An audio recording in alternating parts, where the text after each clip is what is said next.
Malaki. Ito kami ngayon sa Tundol Beach.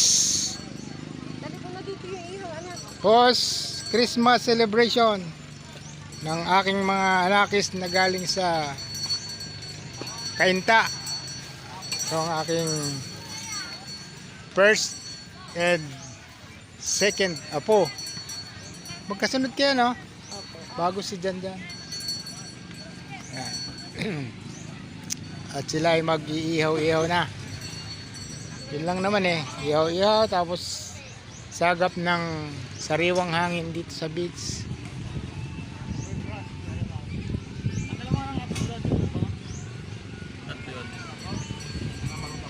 Ito ang aming kakainin. Naalisahan na ba ng ano yan? Abdo? Hindi pa.